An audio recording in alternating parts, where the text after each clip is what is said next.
중난하이의 권력은 언제 무너지는가? 피도 칼도 없는 싸움 속에서 사람들은 그렇게 묻는다. 그러나 답은 분명하다. 권력의 붕괴는 언제나 침묵에서 시작된다. 고위급 인사가 말없이 사라질 때, 그의 이름이 보도자료에서 빠졌을 때, 참석이 의무인 행사에서 조용히 비워진 자리 하나, 이것이 바로 중공식 사형 선고다. 2025년 11월, 시진핑 체제의 양대 축이라 불리던 왕샤오홍과 차이치가 동시에 사라졌다. 이것은 단순한 이상현상이 아니다. 이는 펜과 칼이 한순간에 꺾여나가는 극도의 정적 속 권력 붕괴의 서막이다. 왕샤오홍의 실종은 단발성 사고가 아니었다. 그의 권력 몰락은 시차를 두고 정교하게 설계된 해체 작전이었다. 2024년 12월, 그는 자신의 친위대였던 베이징 공안국장 치잼쥔이 교체되는 순간부터 이미 안에서 썩기 시작했다. 이후 2025년 4월에는 푸젠 출신의 신복 쉬간루가, 7월에는 정무를 총괄하던 천스 위안과 금고를 쥐고 있던 펜마오리가 줄줄이 해임되었다. 그들이 누구인지 아는 자들은 이것이 단순한 인사가 아니라 왕샤오홍 해체 시간표의 일부라는 걸 알고 있었다. 그러나 왕샤오홍의 본격적인 실종은 9월 중순이었다. 9월 17일, 중국 공산당은 세계 반파시즘 승전 80주년 기념 행사를 베이징에서 대대적으로 개최했다. 정치국 상무위원 전원이 총출동하는 행사였다. 당연히 공안부 장관인 그는 공식 리스트에 이름이 올라 있었다. 하지만 현장 사진, CCTV, 뉴스 영상, 공식 단체 사진 어디에도 그의 모습은 없었다. 황금색 장식으로 가득 찬 인민대회당 홀에서 고위 간부들이 일렬로 서 있는 가운데 왕샤오홍이 서야 할 자리는 비어 있었고 옆 간부들이 살짝 움직여 그 공백을 메웠다. 아무도 묻지 않았다. 왕 부장은 어디 있지? 라는 질문은 누구도 하지 않았고 그 누구도 그 자리를 언급하지 않았다. 이 침묵이 바로 중공의 권력 문화다. 이때부터 소문은 돌기 시작했다. 왕샤오홍이 차를 마시고 있다는, 즉 중앙기율검사위원회에 의해 비공식 조사를 받고 있다는 추측이 급속히 확산됐다. 언론은 당연히 입을 다물었고 공안부 공식 채널도 그의 이름을 최소화했다. 일부 관측자들은 베이징 조양구 공안국의 홍위대 관련 스캔들 혹은 이커창 사망 처리 과정에서의 조직적 은폐 혐의가 문제의 핵심일 가능성을 제기했다. 하지만 무엇이 진실이든 그의 부재는 전조였고 그는 사라졌다. 10월이 되어 왕샤오홍은 갑작스럽게 모습을 드러낸다. 24일에는 공안부 당위회의에 참석했고 26일부터 27일에는 광둥을 시찰하며 지역 간부들과 회동도 했다. 29일에는 미얀마 내무부 장관과 화상 통화도 진행했다. 언론은 그가 완전히 복귀했다고 보도했고 일부는 그의 무사 귀환을 주장하기도 했다. 그러나 겉보기 정상화와 달리 이 시점에서 왕샤오홍은 이미 기둥 없는 장막이었다. 이것은 단순한 실종이 아닌 구조적 제거였다. 그의 참모들은 이미 다 잘려나갔다. 베이징은 그의 손을 떠났고 푸젠과 허난 그가 커리어를 쌓아왔던 지방 거점 역시 새 인물들로 교체되었다. 특히 10월 마지막 주 그는 공안부가 아닌 지방에 파견되어 중앙정신을 선전하는 역할로 전락했다. 공안부 대강당에서 하던 권위 넘치는 강연은 없었다. 대신 지방 성위원회의 고개를 조아리고 당의 결의를 낭독하는 그가 있었다. 이것은 중공의 언어로 강등을 의미한다. 11월 9일 광저우에서 제15회 전국운동회가 개최되었다. 시진핑이 참석한 대규모 공식 행사였으며 왕샤오홍은 이 행사의 모습을 드러냈다. 그러나 이것이 바로 그의 마지막 등장이었다. 이후 11월 16일까지 7일간 완전 실종. 누구도 그의 이름을 거론하지 않았고 공안부는 그의 그림자조차 남기지 않았다. 이상한 것은 이 실종이 단순한 휴가나 건강 문제가 아닌 그보다 훨씬 더 무거운 말소라는 느낌을 모두가 받았다는 것이다.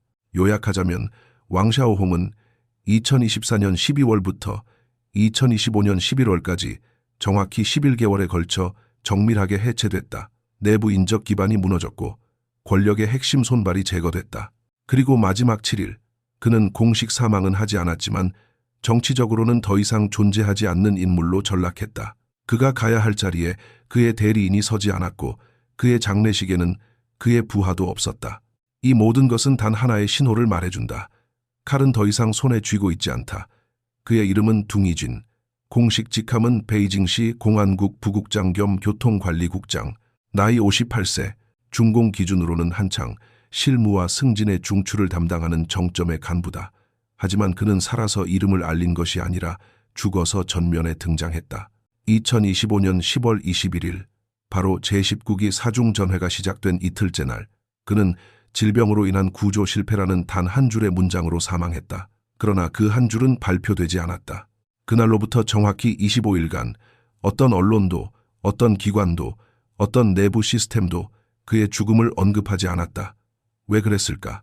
왜 중앙도, 베이징시도, 공안부도 그 이름을 감췄을까? 정답은 단순하다. 그는 왕샤오홍의 뇌였기 때문이다. 둥이쥐는 2017년부터 2021년까지 베이징시 공안국 비서실장을 지냈다. 왕샤오홍이 베이징시 공안국장으로 있던 시절 그의 일정을 관리하고 서류를 통제하고 대외 접견을 조율하던 인물이 바로 둥이였다. 중공 시스템에서 비서실장은 단순한 행정직이 아니다. 그것은 사실상의 권력 경로의 감시자다. 누가 누구를 만났는지, 어떤 민원을 받았는지, 어느 사건을 어떻게 묵살했는지 이 모든 정보는 비서실장을 거친다. 특히 둥이쥐는 베이징 왕국에서 왕샤오홍의 오른팔로 기능하며 수많은 비공식 정치 연계와 경제 커넥션의 구조를 체계적으로 알고 있었다. 이런 인물이 사중전의 당일 병으로 갑자기 쓰러졌다는 것, 그리고 중앙에서 25일 동안 그 사실을 묻었다는 것. 이 둘은 단순히 우연일 수 없다. 정황은 더 충격적이다. 사망 발표는 2025년 11월 15일. 그날은 공교롭게도 왕샤오홍이 3차 실종에 돌입한 지 7일째 되는 날이었다. 그리고 발표 주체는 공안부가 아니었다. 중앙정법위원회, 즉 왕샤오홍의 직접 상급 기관도, 그를 감시하던 내부 권력기관도 아닌 구간파 중심의 정치법무기구였다. 그 뜻은 무엇인가? 둥이쥐의 시신 처리와 사후 정의 권한이 왕샤오홍에게 없었다는 것이다. 중공체제에서 권력자는 자신의 부하에 대한 장래 규정을 통해 자기 권위를 입증한다.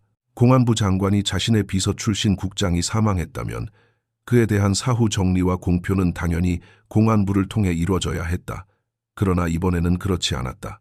시진핑의 또 다른 신복이자 구간계 출신인 천원칭이 이끄는 중앙정법위가 주도했다. 더구나 발표 문구는 이상하리만치 미화돼 있었다. 충성, 실무, 헌신의 모범, 정법 간부의 귀감, 혁신적 리더 등 마치 이 사람은 자발적으로 희생하고 영웅적으로 떠난 사람처럼 서술됐다. 정말 그랬을까? 아니다. 이 화려한 찬사는 오히려 철저한 위협의 언어였다. 이것은 왕샤오홍에게 보내는 메시지였다. 너의 비서는 이미 협조했고 그의 죽음은 우리가 정의한다. 둥이쥐는 죽기 전 조사받고 있었다. 공안부 내부에서 그에 대한 특별조사팀이 운영되었고 소문에 따르면 그는 모든 것을 진술했다고 한다. 그가 알고 있던 왕샤오홍의 베이징 5년의 그림자, 어느 기업과 손을 잡았는지, 어떤 사건을 덮었는지, 누구에게 승진을 밀어줬는지 이 모든 것을 조직에 충성하는 마음으로 낱낱이 제출했다. 그리고 그 직후 그는 사망했다. 그가 스스로 뛰어내렸는지 아니면 심리적 유도에 따라 마지노선을 넘은 것인지는 알 수 없다. 하지만 더 이상한 것은 그 25일 동안 내부는 이미 사망을 알고 있었지만 외부는 아무런 접근도 못했다는 사실이다. 그것은 단순한 보안 통제가 아니었다. 정의 권력의 장악이다. 그의 죽음을 통해 누가 진실을 정하는지, 누가 순교자를 만들고 범죄자를 선정하는지 이 모든 주도권은 왕샤오홍이 아닌 그를 제거하려는 진영에 넘어가 있었다. 11월 15일 발표와 동시에 정법위는 전국 정법 간부들에게 둥이쥐의 살해 학습을 지시했다. 이것은 단순한 추모가 아니었다. 그것은 협조자에겐 영광을, 저항자에겐 말소를, 이념이 아닌 선택의 시스템을 전시하는 공식적 행동이었다. 실제로 많은 내부 간부들은 그 메시지를 이렇게 해석했다. 이제 왕 부장 곁에 있다가 무언가를 본 사람들아, 결정의 시간이다. 너는 둥이쥔이 될 것이냐, 왕샤오홍과 함께 사라질 것이냐. 둥이쥔의 죽음은 단순한 참극이 아니다. 그것은 중공 권력 해체 과정에서 벌어진 전형적인 정치적 기능 사망 케이스다. 그리고 이 사건의 전개 방식은 앞으로의 숙청이 얼마나 정밀하고 잔인하며 완벽하게 통제된 프레임으로 움직일지를 예고한다. 그는 죽었지만 그의 죽음은 살아남은 자들을 흔들기 위해 활용되었다. 그리고 그 여파는 곧 시진핑의 또 다른 측근인 차이치에게도 도달하게 될 것이다. 공산당의 권력 구조에서 펜대란 단순히 문서나 행사 진행을 담당하는 수준이 아니다. 그것은 바로 핵심 권력자의 메시지를 기획하고 포장하고 통제하는 기능이다. 그리고 이 펜대의 꼭지점에 있는 자가 바로 중공중앙판공청 주임, 차이치다. 중판 주임은 어떤 의미인가? 그것은 시진핑의 움직임, 만남, 회의, 발표, 내부 전달 시스템까지 모두 설계하고 감시하는 핵심 자리다. 그가 어디에 참석하느냐는 단순한 스케줄 문제가 아니라 권력의 흐름을 가늠하는 권력 지진계다. 2025년 11월 9일 광저우에서 제15회 전국운동회가 성대하게 열렸다. 시진핑이 직접 참석한 국정급 행사였다. 그런데 이상한 일이 벌어졌다. 차이치가 참석하지 않았다. 중판 주임은 통상적으로 국가주석의 모든 공개 행사에 붙어 다니듯 동행한다. 왜냐하면 회의록, 배석, 보고, 후속 조치, 모든 통치의 형식을 관리하는 자가 바로 그이기 때문이다. 그런데 이 중요한 무대에서 그의 자리는 비어 있었다. 이것은 예외적 사건이 아니었다. 사흘 뒤인 11월 12일 시진핑이 스페인 국왕을 접견했을 때도, 또 이틀 뒤인 14일 태국 국왕을 만났을 때도 차이치의 모습은 어디에도 없었다. 총 3건의 고위급 외교 행사 모두에서 그는 사라졌다. 중판 주임이 3차례 연속 불참했다는 것은 단순한 병가나 휴가로 설명할 수 있는 일이 아니다. 그는 잠적당한 것이다. 이 사라짐은 단순한 실종이 아닌 구조적 퇴장이었다. 11월 7, 8일까지만 해도 그는 시진핑과 함께 광둥을 시찰했다. 언론에도 함께 찍힌 사진이 보도됐다. 그러나 9일부터 갑자기 그의 동선은 끊겼다. 마치 공식 권한을 박탈당하듯 어떤 회의에도 이름이 오르지 않았고 어떤 뉴스에도 그의 존재가 사라졌다. 중공 특유의 표현으로 하자면 그는 공식 명단에서 조용히 지워진 자가 되었다. 흥미로운 것은 이 실종의 타이밍이 왕샤오홍과 정확히 겹친다는 점이다. 11월 9일은 왕샤오홍이 광저우 운동회에 마지막으로 모습을 드러낸 날이자 차이치가 처음으로 비정상적 결석을 한 날이다. 이후 12일, 14일, 16일까지 두 사람 모두 완전히 실종 상태였다. 이것은 우연이 아니다. 이것은 이중 타격이다. 칼과 펜, 왕샤오홍과 차이치, 이 둘은 단순히 측근이 아니다. 그들은 시진핑의 행정 집행 라인을 이루는 두 축이었다. 군권이 장여우샤에게 넘어간 지금 시진핑이 실제로 통제할 수 있었던 것은 공안 왕샤오홍과 중판 차이치뿐이었다. 그런데 이 둘이 동시에 실종된다는 것은 곧 시진핑이 직접 통제 가능한 시스템이 모두 멈췄음을 뜻한다. 이제 타임라인을 정리해보자. 2024년 12월 베이징 공안국장 교체, 왕샤오홍의 기반 붕괴 시작. 2025년 4월 허간루 해임 국경, 통제력 박탈. 2025년 7월 천스 위안, 금아오리 해임 공안부 내부 권한 제거. 2025년 9월 왕샤오홍 첫 실종. 10월 둥이쥔 사망. 11월 왕 3차 실종, 차이 7일간 전면 부재. 이 일련의 흐름은 우발이 아닌 정교한 작전이다. 특히 둥이쥔의 사망 발표가 11월 15일, 왕의 실종 7일차, 차이의 결석 3연속이 이어지는 그 시점이라는 점은 이 모든 것이 하나의 이중 제거 시나리오 아래에서 움직이고 있음을 보여준다. 그렇다면 누가 이 작전을 실행했는가? 정답은 공식에는 없다. 그러나 행간을 보면 보인다. 둥이쥔의 사망 정리를 주도한 정법위는 천원칭이 이끌고 있다. 구간계 출신인 그는 과거부터 공안계와 줄곧 마찰을 빚어왔다. 또한 차이치에 대한 외교 결석 조치도 시진핑이 직접 승인했을 가능성은 낮다. 즉, 지금 중앙이라는 이름으로 움직이고 있는 것은 더 이상 시진핑이 아니다. 그것은 그를 감시하고 견제하던 내부 장로 파벌이자 일명 반시진핑 연합이다. 이 연합은 이제 교체가 아니라 절단을 택했다. 더 이상 공청단이나 상하이방처럼 파벌 간 협상이나 연착륙 시나리오를 기대하지 않는다. 그들은 지금 펜과 칼을 동시에 제거하는 방식으로 시진핑이라는 체제를 구조적으로 무장 해제시키고 있는 중이다. 그리고 그 시계는 지금도 째깍째깍 흐르고 있다. 이제 우리는 이 모든 사건을 다시 시간의 흐름 속에 놓고 조망해야 한다. 2024년 12월 베이징 공안의 교체는 단순한 인사 조치가 아니었다. 그것은 왕샤오홍 체제를 해체하는 첫 칼질이었다. 그 뒤를 이어 허간루, 천스위안, 웬마오리까지 조용하고도 철저한 내부 참수 작전이 진행되었다. 이들은 왕의 손발이었고 그가 움직이던 구조의 기반이었다. 손발을 자르고 나서야 비로소 칼을 든 몸통이 무력화될 수 있었던 것이다. 그리고 2025년 10월 왕의 뇌라 불리던 둥이쥔이 사망한다. 25일간 감춰진 이 죽음은 단순한 개인의 비극이 아니다. 그것은 내부 권력에서 정의 권한을 누가 갖고 있는지를 보여주는 지표였다.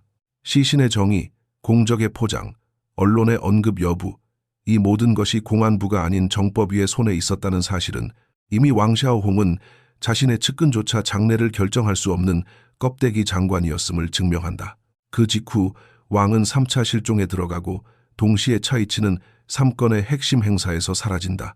이 둘은 시진핑의 마지막 권력 집행 시스템이었다.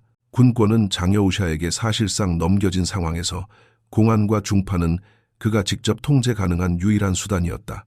하지만 지금 칼은 꺾였고 펜은 마비되었다. 우리는 여기서 중난하이 권력 시스템의 본질을 본다. 그곳은 개인의 의지보다 기능과 지위가 우선되는 공간이다. 개인이 아무리 충성해도 그가 더 이상 기능하지 않으면, 지위가 흔들리면 그는 존재하지 않는 사람이 된다. 이번 왕샤오홍과 차이치의 실종은 시진핑 체제의 이런 구조적 작동 방식을 극단적으로 드러낸 사건이었다. 더욱 무서운 것은 언어의 변화다. 예전에는 공안부 공식 보도에 시 주석의 뜻을 따라라는 문구가 반복되었지만 최근 보도에서는 중앙의 결정을 이행하여라는 표현이 주를 이루고 있다. 주체가 시진핑이 아니라 중앙으로 바뀌고 있는 것이다. 그리고 이 중앙은 지금 시 주석의 손을 떠나 있는 듯하다. 이는 단순한 문장 교체가 아니라 통치체계, 내 실질 권력의 이동이다. 차이치가 언제 다시 등장할지, 왕샤오홍이 어떤 방식으로 정리될지는 아무도 모른다. 하지만 한 가지는 분명하다. 이제 시진핑은 더 이상 자신의 권력 도구를 완전히 장악하지 못한다. 그리고 그 틈은 곧 다른 세력이 파고들기에 충분한 공간을 제공한다. 이제 남은 질문은 단 하나다. 다음은 누구인가? 둥이쥐는 죽으면서 메시지를 남겼고 왕샤오홍은 실종으로 그 메시지를 증명했다. 차이치는 침묵으로 암시를 던졌다. 그리고 반시진핑 세력은 지금 천천히 그러나 정교하게 권력의 뿌리를 뽑아내고 있다. 그 어떤 칼도 들지 않고, 그 어떤 총도 쏘지 않고, 그 어떤 재판도 없이 그들은 단지 시간표를 짜고 명단을 쓰고 한 줄의 출석표에서 이름을 지운다. 그렇게 중난하이는 다시 또 한 번 권력을 교체한다.